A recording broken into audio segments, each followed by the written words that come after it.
Selamat malam, selamat berjumpa dengan saya Herman Sahara dari Pantai Pamayangsari, Tasikmalaya. Kebetulan karena ada acara sastra rebuan, maka saya berkesempatan untuk merekam suara saya dan gambar saya dari Pantai Tasikmalaya ini. Bicara mengenai sastra, komunitas sastra dan seni dan budaya di Indonesia, mereka dari pantauan saya ke berbagai lokasi di Jabodetabek dan Jawa Barat menunjukkan eksistensi yang luar biasa. Mereka menunjukkan keinginan untuk tetap hidup di tengah kungkungan pandemi. Mereka tidak ingin mati. Mereka tetap melakukan pertunjukan. Mereka tetap melakukan pentas.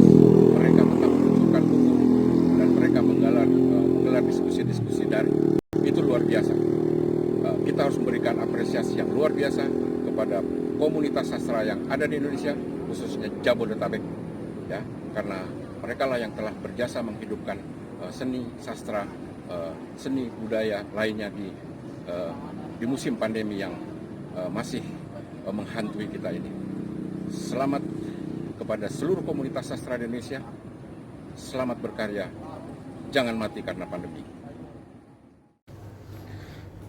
Assalamualaikum warahmatullahi wabarakatuh. Selamat sore menjelang petang untuk sastra Rabuan. Semoga sehat, aktivitas tetap berjalan. Alhamdulillah di masa-masa pandemi ini sastra Rabuan masih tetap eksis. Ada pertanyaan terkait dengan senang dan susahnya mengelola sebuah komunitas sastra. Terus terang bahwa sejak tahun 1980-an, sekitar 1981, saya pernah aktif di studi sastra PPK Kuningan yang diasuh oleh almarhum Kori Layun Rampan. Aktif sampai dengan 1983-84 ya. Terus tahun 1984 kami bersama teman-teman antara lain Haryanto Gede Panembahan, Ait Suyitno PS, Humam S. Kudori, Lasman Pulo Simanjuntak, Victor Manahara dan banyak lagi. Itu membentuk suatu komunitas sastra yang bernama Sastra Kita Jakarta, karena kebetulan semua yang ada di antara kami itu bertempat tinggal di Jakarta. Peluncurannya atau launchingnya tepatnya di Jalan Rengas, Kebayoran Baru, di rumahnya saudara Lasman Pulo Simanjuntak. Ada tujuan di dalam komunitas itu. Pertama, meneliti perkembangan sastra Indonesia mutakhir. Yang kedua, itu membuat event-event, baik itu launching buku, diskusi, atau pertemuan rutin dengan para sastrawan di luar penulis yang ada dalam kelompok Sastra Kita Jakarta. Terus yang ketiga, ini yang paling banyak disukai oleh teman-teman, menerbitkan antologi puisi. Beberapa kali kami menerbitkan ya, diantaranya antologi puisi Dia Hadaning, Angtekun, Putwianto Arisanto, Ait Suyitno, dan saya sendiri. itu masuk ke dalam antologi itu. Masing-masing punya satu antologi. Selanjutnya, kalau ditanyakan senang nggak sih membentuk suatu komunitas, tentu senang. Pertama itu kita dapat berkumpul, bersilaturahmi, bisa menyampaikan ide, gagasan di antara kami. Dan yang ketiga yang lebih penting itu kita selalu mendapat informasi aktual kalau kita sedang berkumpul. Itu tentu susahnya ini juga mungkin pada waktu tahun 1980-an mayoritas di antara kami ini masih bujang ya. Bujang dalam arti usia masih 20 tahunan, belum berstatus berumah tangga, makanya tidak terlalu dipusingkan dengan urusan anggaran.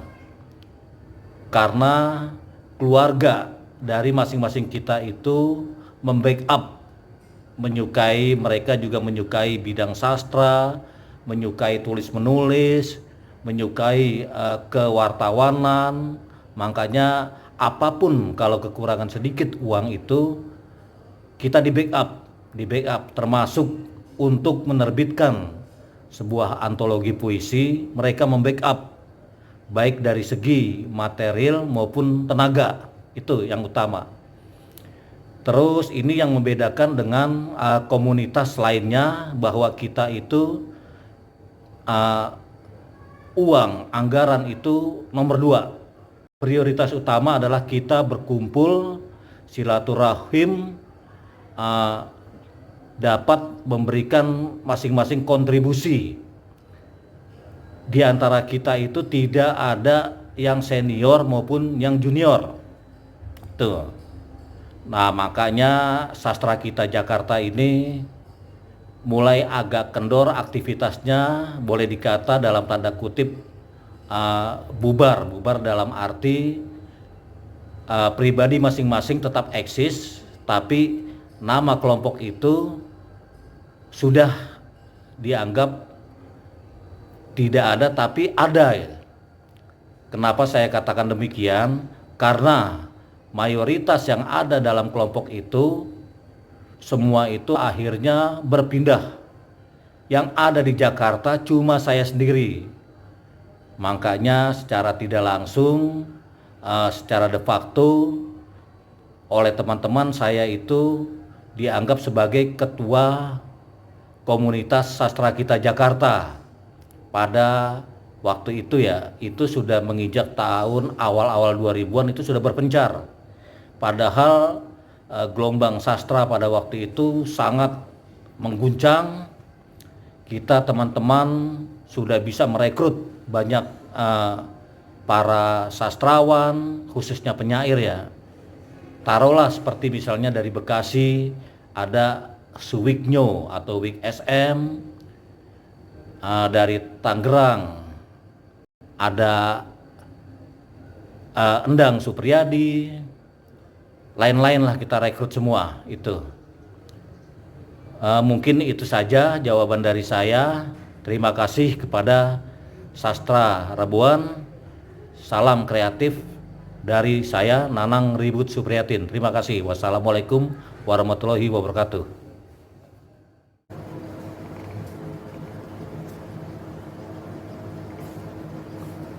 Assalamualaikum warahmatullahi wabarakatuh. Pada kesempatan malam hari ini akan kami bacakan satu puisi berjudul Ibadah Puisi yang kami ambil dari antologi puisi berjudul Lagu Pijakan, terbitan Kosakata Kita tahun 2019. Ibadah Puisi. Setelah bercumbu dengan kata, puisi pun mengembara ke negeri-negeri asing, mencari nama-nama di antara kegagapan dan orang-orang yang bertanya tentang literasi. Puisi masuk ke kampus-kampus, ke sekolah-sekolah, hanya sekadar bertamu dan mengenalkan nama. Puisi punya silsilah, seperti juga prosa. Ia lahir dari keturunan rasa, dari dunia imajiner, cenderung pada kebebasan berekspresi. Puisi penyebar penyemangat yang bersanding dengan politik, ekonomi, filsafat, dan kesehatan. Katamu, puisi ialah anatomi tubuh. Kemudian puisi pun dimasukkan ke ruang gelap, tidur bersama tikus dan kecoa. Bila siang datang, puisi hanya bagian dari orasi di antara pandemo. Orang-orang pun memuja dengan harapan puisi berjuang seperti nabi.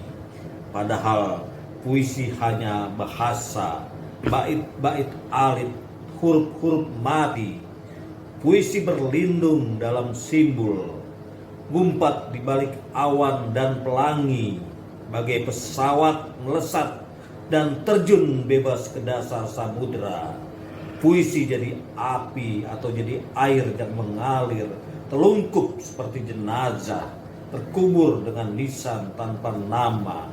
Tanah, mawar, dan darah ialah bagian dari tanda yang tak kau duga.